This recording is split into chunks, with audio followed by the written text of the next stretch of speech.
Hello, everybody, and welcome back to the Daily Dose podcast. Today, we have an awesome guest. We have a corrections officer in the United States that works in the federal prison system. We have our podcast sponsor as well, which is Naked Actives, an amazing active skincare company that has very top-notch products at a very affordable price.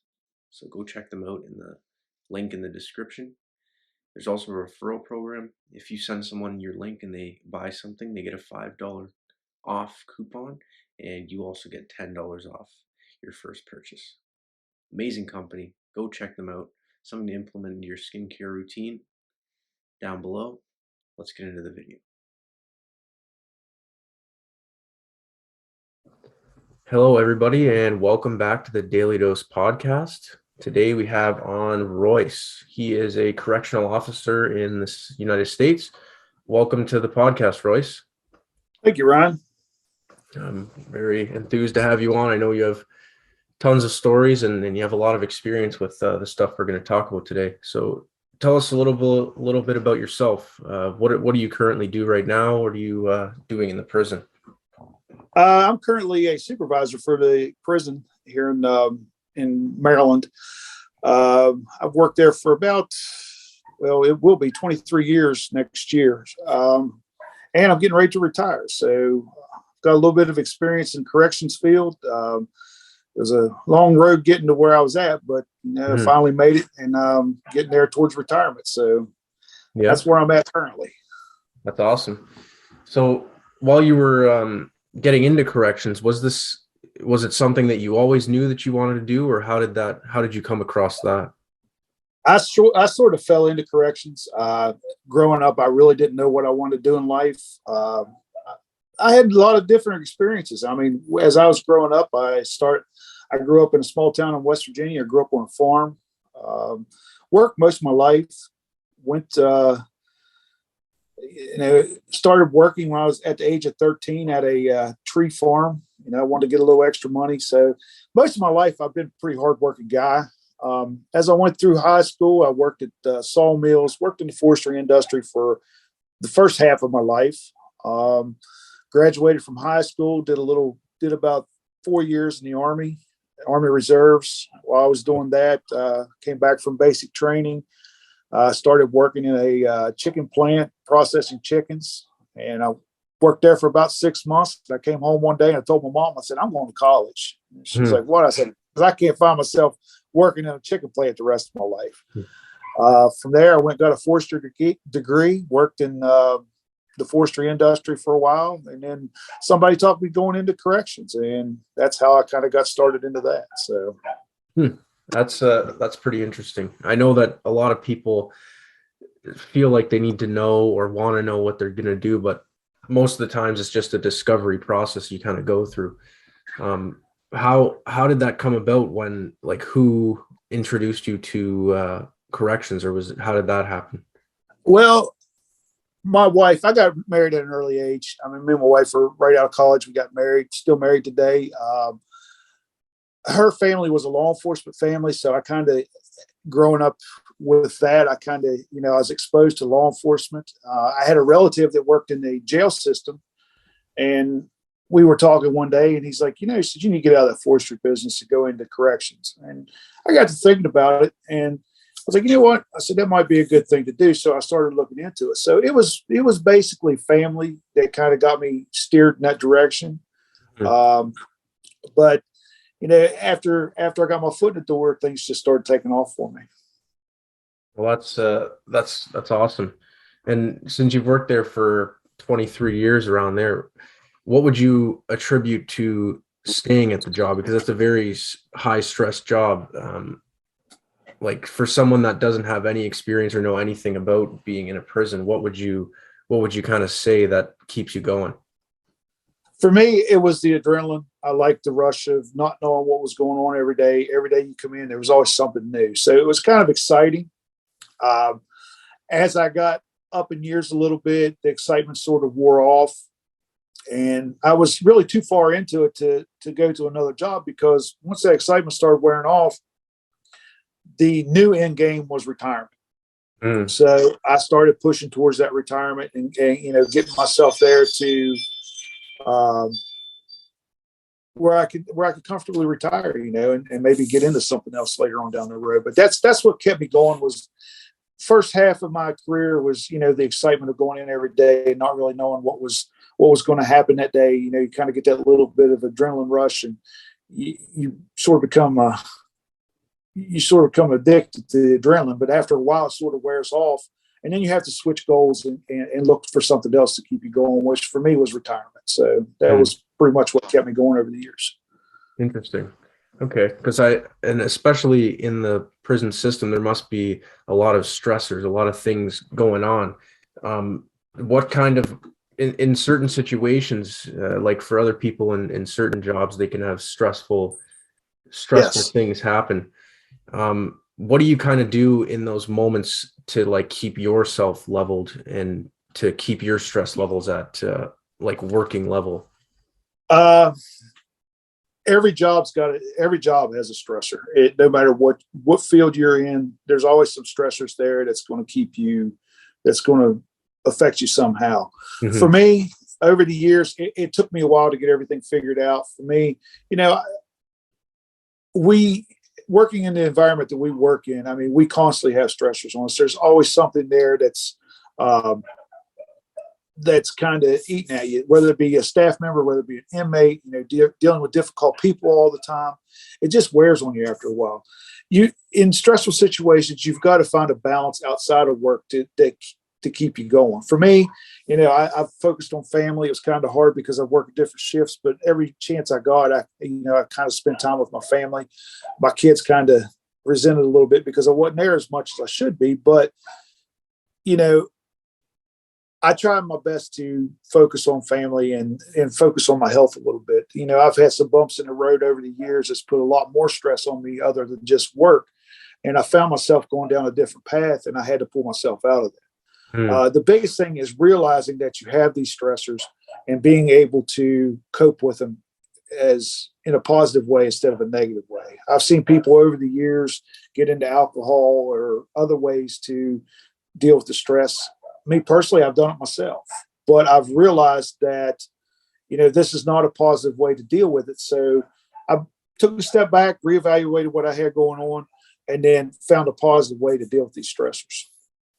That's a very good point. Because I mean, everyone, it's like you said, is going to have stressors at some point in their life, and Yes. having that positive coping mechanism is essential.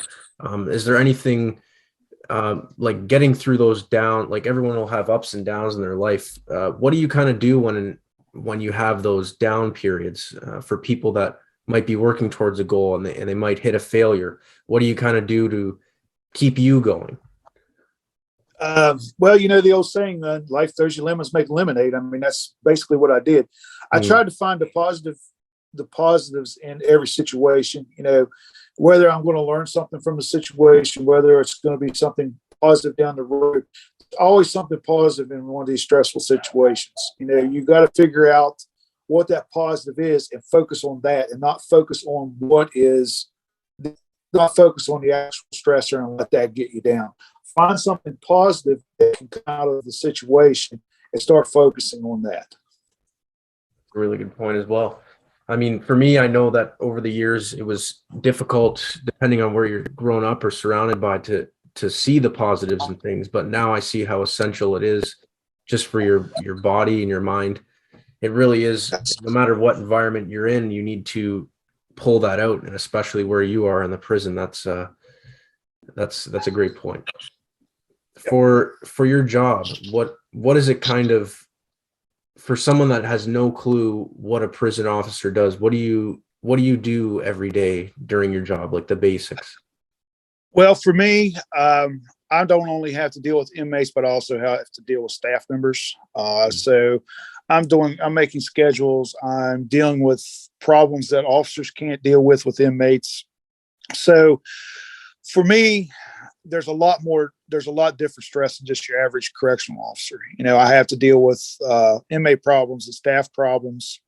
And for me, I kind of like that kind of stress because I like being able to figure problems out, be able to work through anything that comes about. A Mhm. lot of people, when they have multiple things thrown at them, they kind of freeze up a little bit. For me, I like making decisions, whether they're right, wrong, or indifferent. I like going out and being able to look at a situation, make a decision, and seeing what the outcome's going to be. And that's one thing that keeps me going, is because I'm the type of person who I'm going to do my best to make the right decision and be able to have a positive outcome for the situation. So that kind of keeps me motivated and keeps me going as well. Hmm. Well, that's a very interesting point. When recently I've in this program that I'm doing, decision is something that they talk about that is very important. And I mean, that dictates a lot of things in your life, whether you make the decision or not. And it doesn't necessarily have to be right, as you said, but being an effective decision maker in the position that you are is very important. What, how did you learn to make decisions? Was that kind of your own thing, or did you have someone that kind of showed you, okay, you should make this decision now in the prison system, or did you kind of learn that on your own? It was sort of learned, because there's different situations that come about all the time, and you can't really look at one situation and be like, well, this is the right way to do it. I've had guys that's given me advice over the years, and one of the advice that they give me was, you know, figure out on your own how you're going to handle that situation. Their method of handling it may be different from the way I do it, but what I would do is I would take their advice and incorporate it into the decision that I made. So I did kind of learn it on my own and took advice from other people. Okay, that's good to know. Advice from other people as well is something that kids these days might get caught up in, because there's so many things going on. Well, you should do this, you should do that. Yes. Did you have any experience with that while you were growing up, or when you were kind of going along the path where you are now? Yeah, I mean, you always have people there that are experts in everything. You should do it this way. As a younger person growing up, I mean, right now, kids have all the information that they want right at their fingertips. All they got to do is pick up their phone or computer or whatever, and they have everything right in front of them. Mhm. Me growing up, I grew up in the '80s and the '90s. We didn't have the computers, so we kind of had to fill it out on our own, which was an advantage and a disadvantage, because we had to make those decisions growing up. Were the wrong decisions? Well, we had to face the consequences. Same way with now, everything that the kids see on the internet. I mean, don't take it all to heart. Make a decision on your own. Uh, when you make that decision on your own and you figure out that it's not the right decision, use that use that as a learning experience, and don't get down on yourself, because the next time you'll know, okay, if I did it this way the last time, let's try something different. They don't take, I wouldn't say don't take advice from people, but when you do take advice from people, use that advice, but also think for yourself, because that advice incorporated with what you decide to do may be a better decision than the advice that was given to you. Mm, that is that's great advice there in itself. Um, the Because I know that when you're growing up, it seems like failure is a very scary thing. Mm-hmm. Um, so it is very important to learn from what experiences that you've went through. Um, Mm-hmm. for failure, how do you kind of, I know that you talked about learning from it and moving forward. What is your mindset on failure, and what do you attribute to, seeking imperfection? Like what do you attribute to that? Um, as far as failure, like I said before, I always bring something positive out of my failures. One of my most favorite poems growing up was Robert Frost's "Road Less Traveled." Hmm. I remember hearing that poem from the time I was in grade school. When I was in grade school, I kind of liked it because I didn't understand what it was, but it was kind of cool poem. Mhm. As I started growing up, I started understanding it more. The two roads diverging in the wood. One's pretty well traveled, the other one's not so traveled. And at the end of the poem, he ended up taking the road less traveled. I kind of, I kind of, I kind of fashioned my life around that poem because if you take that road less traveled, you're going to fail along the way. But you take those failures and you turn them into something positive. I mean, the fear of failure is that's just it. It is a fear. You've got to overcome that fear. Okay, if you have failures in your life, you've got to be able to pick yourself back up and be able to push forward. And that's what keeps me going. That's what's kept me going over the years. I'm always the type of person when somebody tells me I can't do something, I always want to prove them wrong. And I've got that kind of mindset. And I don't take failures at a younger age. Yes, I took failures kind of at heart. It's kind of disheartening. Okay, you failed at something, but once you failed and you've realized what caused that failure, then the next time you go into that problem or that situation, you're going to recall that, be like, okay, I failed because of this. Let's try something different. And then if you fail at that again, switch gears, keep going until you find out the right solution. It is very important to learn, and I like the way that you said about that poem, "The Road Less Traveled." A Yes. lot of people are afraid, or seem to be afraid of that. There's a lot of fear in it. I mean, nowadays with the social media and things, it seems to build that fear that it's too big, too unachievable. But really, the way to get there is simply just going after what you want. And Yeah. you explaining that that was great. That was awesome. For that road less traveled, you're going to have a lot of unknowns and uncertainties that you're going to come across. And was there any significant ones that you had to kind of overcome throughout your correctional career, or like anyone that you could really note that you were like, okay, this is something that I had to get over in my career to propel me forward, like as you're a supervisor now? Yeah. One of the biggest things was when I became a supervisor, and I've got a lot of new lieutenants right now that's coming on board, and one of my biggest hurdles was I was in-house. What that means was I was promoted at my institution. Most of the times when we have supervisors come in, they come from other institutions. Hmm. So they have an advantage over me because they don't work with the people every day. They haven't worked with them as officers and went through the years with the same people. With that being said, these people know your flaws. And when you become a supervisor, they like to throw those flaws up in your face. Hmm. So one of my biggest hurdles was being able to supervise my peers that I worked with as an officer. And that was one of the biggest hurdles I had to overcome. Um, I found my niche. I figured out how to do that. And, so far it's worked really well for me. I've got I feel that I've got a lot of respect with the officers. I'm getting ready to leave. A lot of people don't want me to leave because, of my experiences and being able to help them and being able to look back and tell them what I've experienced over the years and the flaws that I've done and how I've corrected them. I don't want to toot my own horn, but I've got a little bit of knowledge, and these guys look at me to pass that knowledge on. Well, that's in my last podcast, we talked about teams and how important it was for teams and developing, because he was a principal that I was interviewing, and Mm-hmm. coming into those new positions where you might not have all of the experience with all the new staff members, and really just having that team for being there. Was that something that kind of helped you to embody that new supervisor role when people knew you? Like, was it a team thing, or how did you kind of um, bring yourself to that position with everyone knowing you and your flaws?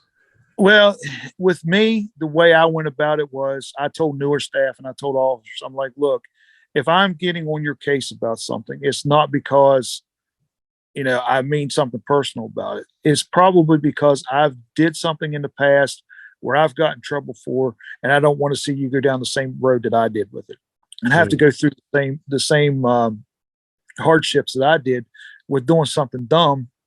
I learned the hard way. So take it from my experience that I'm telling you now, take it from my experience and don't make the same mistakes that I did. And that was how I kind of the work. That's kind of how I worked through, um, work or supervising my peers. I kind of gave because they knew that some of the things that I've done in the past weren't, I've got in trouble for some things, but when I was disciplining somebody or actually, telling somebody, look, I did this in my past, and I don't want to see you going down the same road, so knock it off. And they respected that. And I didn't throw it up. I didn't go in there and act like I was uh, hardcore supervisor. Now, okay, look at me. I'm now above you. No, I sort of brought it back down to their level too. Look, I've been through this. You know, this is what you need to do. Let's work through this. Don't do it again. And I got more respect that way than just going in there hard nosed and trying to push my weight around. Hmm. That's I mean, you're definitely a lot. It doesn't. Not everybody can be a supervisor, so No. that's it's definitely yeah. You fit the role, and the way that you treat people and the way that you deal with situations is very. You deal with them very very well. Something that I was gonna. My next question was about being in the getting through those things where you said you did things in the prison system that you might have gotten in trouble for. Some people might see that as when they go through those situations, they might get beaten down and feel like, oh, well, they just take that to heart, and then they feel like they might not be a supervisor because they've made a mistake. What did you kind of do to keep yourself level-headed and bounce back from those times you might have gotten in trouble or done something you Well, shouldn't have really done? starting off in my early career, and I'm going to put this bluntly, I was an asshole. I mean, just I was. I was an asshole towards staff and towards inmates. I had some mentors that kind of took me under their wing a little bit and kind of prodded me in the right direction. Hmm. As I started learning from that, I took, like I said before, I took their advice and I put my spin on it a little bit, and things started getting easier. Um, the things that I'd done, not what I did in the past was not really bad. It was things that was frowned upon by the administration, and just being bullheaded is basically what I was being. Was just a bullheaded officer. Hmm. Didn't like the authority from my supervisors and things of that nature. Always, kind of on the outskirts of things. Well, I've had some mentors kind of reeled me in a little bit, and mentorship is something big too. If you could find an older officer that's or a lieutenant or a supervisor or somebody who has some experience, kind of get under their wing a little bit and listen to what they have to say. I had a guy that's, I I never thought we'd become friends. I'm still friends with the guy today. When I first started working, he was just the old crusty guy. After a while, he kind of took me under his wing, told me, hey, you need to knock it off a little bit. This is what you need to do to get through this. And I respected that, and I started listening to him. And from that point on, I took what he told me and kind of put my spin on it, and it started working out for me. So once I seen it working out, I kept that momentum going. I didn't fall back into my old habits and doing dumb stuff. I kept pushing forward. And once I got to a point, I actually had a warden come to me, and he's like, I put in for a job, I didn't get it. And I actually had a warden ask me, he said, hey, would you think about becoming a lieutenant? I'm like, I don't want to be a lieutenant. He goes, think about it. The guy that mentored me, he goes, you know what, that might be a good change for you. So I started doing acting role as a lieutenant, which we can do that at our prison. And after a while, I got a temporary position. And then once I got that temporary position, I really liked the job that I was doing. So I continued pushing forward. And then the next thing you know, I ended up as a lower level lieutenant, and then I worked my way up to a higher level supervisor. So that's how my position came. That's how I got into my position that I am today. Well, that's awesome. So how far up are you now? Like, what could be the next steps if you were to go forward? Or, well, if you weren't close to retirement, what could you go further up in the ranks? I could go as a captain, a associate warden, a unit manager or a warden. I mean, the sky's the limit with whatever you can do. I chose to stay where I'm at. I didn't want to get into that upper level executive management type deal Mhm. because I like the job that I do. I like dealing with the staff and I like dealing with the inmates. So that's what I hired on to do, was deal with inmates. And then I got into the staff, or dealing with staff, and I like where I'm at. That's something that's really great to take away as well, because the biggest thing for that I've learned, and for other people to learn as well, I would say, would be you have to do what you love or what you enjoy doing, and you taking it upon yourself to see that this isn't what I'd like to do, so I'm not going to put myself there, whether it's more money or more position, it doesn't matter. Yeah. um, that's a very important thing. What, through those experiences, in your past jobs and all those different things, did you kind of have a sense that you knew that you wanted to do something different, like you said with the chicken farm, or the Processing plant. yeah, the processing plant? Was it kind of did you always know that you wanted something more, or did it take certain careers and jobs to get you to that point? Took certain careers and jobs. Um, when I got out of the basic training, I didn't know what I wanted to do in life. I come back, I was doing reserves, doing odds and end jobs. Um, in the town where I live at, chicken farming and chicken processing was one of the big industries. I was like, well, let me go give that a shot, see how it works out. I needed some money after I got back, so I went there. The work was nasty. I mean, just dealing with processing chicken all day, I couldn't see myself doing that forever. Yeah. And I seen people that worked there for 20 years and they looked miserable. And I'm like, you know what? I can't do this for 20 years. So I'm going to go find something different to do. And I just kept trying things until something stuck. Um, you can't be tied to one thing. I've heard people say, well, I'm going to be a doctor I'm going to go to school to be a doctor. Okay. You go get 8 years of college. You become a doctor. And now you're kind of stuck in that life. And they feel that, oh, I spent all this money on being a doctor and I really don't like it. So there's nothing else for me to do. There's plenty for people out there to do. I mean, if you don't like something, don't feel that you have to be stuck at one thing for the rest of your life. There's always something out there that you can go to, or find something that you like to do. Follow your passions. Don't follow what people think that you should be.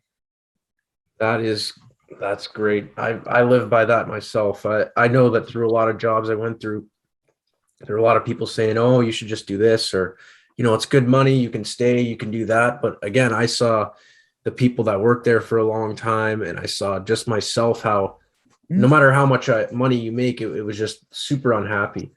Yep. And that is great advice. Follow your passions, and also there's something out there that you can always do. This leads Yeah. me to my next question about your businesses. So that was something you've recently started up, right? Yeah, it was. Actually, how I got into that, I watched my brother-in-law. My brother-in-law was a police officer for 20 years. He's just recently retired. Along the way, he started out selling firewood, and it had with him selling firewood, he went into doing tree removal, and I watched his business grow throughout the years. And he's got a very successful tree removal business now. He does very well for himself. When he retired, I mean, he went right into his business and is very successful at it. And that kind of inspired me a little bit. I really didn't know what I wanted to do. I've always wanted to start a business after watching him, because he's really inspired me a lot. Um, just by watching his business grow. So I thought, you know what, I could do that, but I really couldn't find a niche on what to do. I always thought about doing a power washing business. And my wife, she was kind of like, yeah, I don't know if that'll work or not. So about 2.5 years ago, I decided, you know what, I'm going to pull the trigger on this and see if it works. And I went out, bought a little bit of, saved up some money, bought some pressure washing equipment, and it's been pretty successful so far. It's been a little bit of a journey. I started that, and my son talked my wife into starting up an ice cream shop, which this year will be our first full year at that. It's been a pretty good little journey. And then she started seeing, like, you know what, this is kind of cool. This business world's kind of cool. Um, she's been a nurse for almost 30 years, and she's been looking for something new to do, and it kind of put a new spark in her. And these businesses that we started up, it's another journey for us. We're getting ready to retire. I don't really want to settle down yet. I'm too young. I mean, I'm almost 50. I mean, 50 may sound old to some people, but I'm still pretty young yet. So we decided half your life. Oh yeah, most definitely. And we wanted to kind of get into something new. So we decided to go into business world. And so far, so good. We're not making the money where we need to be yet, but you know what? The journey's been awesome. We're getting there. We keep moving forward, keep pushing forward. And hopefully here in the next couple of years, it'll break through and we'll be doing pretty well for ourselves in both of our businesses. Yeah, well, obviously, I wish the best for you guys. That's great. I mean, the biggest thing that I've learned from my mentorship is it's not necessarily the goal; it's the journey that's the most Yeah, important. most And definitely. a lot of people, it's hard for them to enjoy the moment because they're so caught up in stressors Yeah. in the moment, which is something that's important to really just slow down and smell the roses. Yep. Along the journey of going into business, with it being so new, was there anything that you had to kind of overcome yourself? Any fears or things that were new to you? The biggest fear was I wasn't going to be making any money. I wasn't going to be, um, I was going to get behind, and it was going to fold. Um, we've talked about mentors a little bit. Some mentors that I came across were just, they were unexpected and they showed up. Uh, me and you have a mutual friend with Marcus. Marcus just showed up in my life here a couple of years ago, and he's kind of helped me through this business world.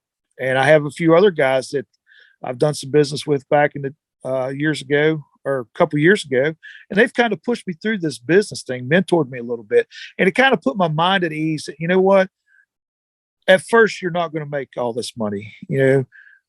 Give it time, work hard at it, and keep pushing, and you're going to persevere.